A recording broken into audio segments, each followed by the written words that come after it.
Nasa Switzerland nga ang FIBA Museum kung saan doon nga nakalagak ang mga memorabilia ng mga sikat na players, sikat na coach at gayon na rin ang mga sikat na team. Dito nga nakadisplay ang mga jersey, ang mga ginamit ng mga sikat na players at mga trophy ng mga team at gayon na rin ang mga ilang personal na gamit ng mga coaches at mga sikat na players sa basketball. At dito rin nakadisplay ang legendary jersey na ginamit noon ng Pilipinas sa basketball noong dekada 40, 50, 60. At ito nga ang basketball jersey ng legendary basketball player ng Pilipinas na si Sir Kaloy Loyzaga. Alam naman nating lahat nung kapanahunan nga ni Sir Kaloy Loyzaga. Isa nga ang Pilipinas sa powerhouse sa Asia at kaya na rin masasabi nating top rank sa FIBA World Cup.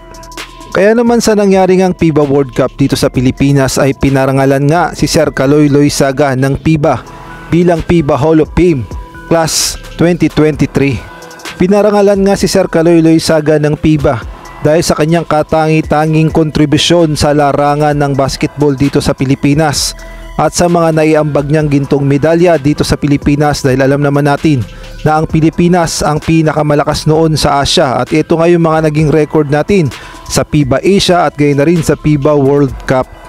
Noong 1954 nga na ginanap sa Brazil ang FIBA World Cup, ang Pilipinas nga ay nakakuha ng bronze medal at tayo nga ay pang third sa buong mundo. At noong 1960 naman sa FIBA Asia ay nakakuha nga tayo ng gold medal.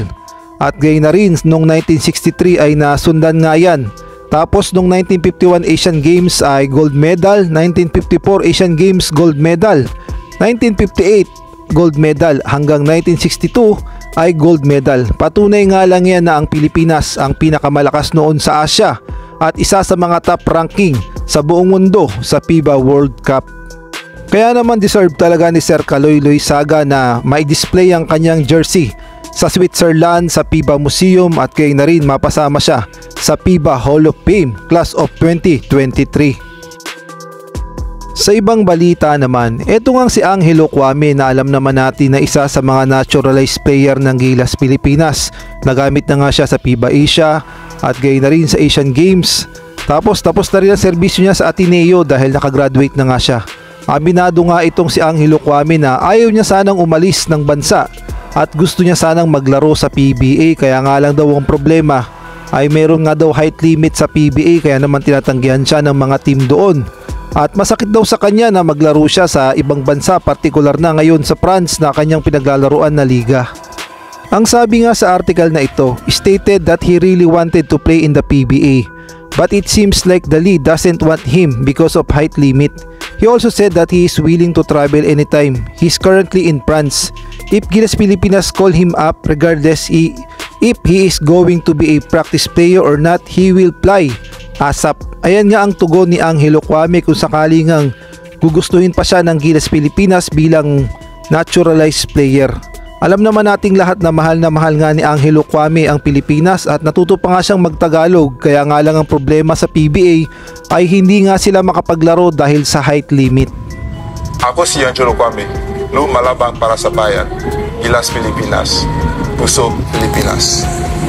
Sa ibang balita naman, maraming ang naghihinayang dito kay Arvin Tolentino na pinabigay ng Barangay Ginebra. Kapalit nga ni Jamie Malonzo, kasama nga itong si Prince Capiral at ito nga si Arvin Tolentino na napunta sa Northport. At ito nga si Javi Gomez Diliano na alam naman natin na ito nga yung original na na-drop ng Barangay Ginebra. Ngunit kalaunan nga ay nagbagong isip ng SMC Management at kinuha nga si Jeremiah Gray at ito nga si Javi Gomez Diliano ay napunta nga sa Terra Firma Jeep. Ito nga si Arvin Tolentino nang malipat nga ito sa Northport ay bigla nga siyang naging star player ng Northport dahil sa ganda ng kanyang ipinapakita. Ibang-iba nga ang laruan niya ngayon kumpara nung nasa Barangay Ginebra pa siya. Masasabi nga nating siya na nga ang star player ngayon ng Northport at siya na rin ang bumubuhat sa Northport ngayon sa Commissioner's Cup. Tapos ito nga si Javi Gomez Diliano nung nakaharap nga ng Barangay Ginebra ang Terra Firma Jeep, nagpakitang gilas nga ito sa SMC Management, partikular na sa team na dapat niyang pupuntahan ng Barangay Ginebra. Masasabi nating meron talagang ibubuga itong si Javi Gomez Diliano at ito nga ang future star player ng Terra Firma Jeep balang araw. At kung kayo naman ang tatanungin, sa tingin nyo, sinayang ba ng Barangay Ginebra itong si Javi Gomez Diliano at gayon na rin itong si Arvin Tolentino nung pinamigay nila sa Northport at gayon na rin sa Terra Firma Jeep? Maaari kayong mag-comment dyan sa baba.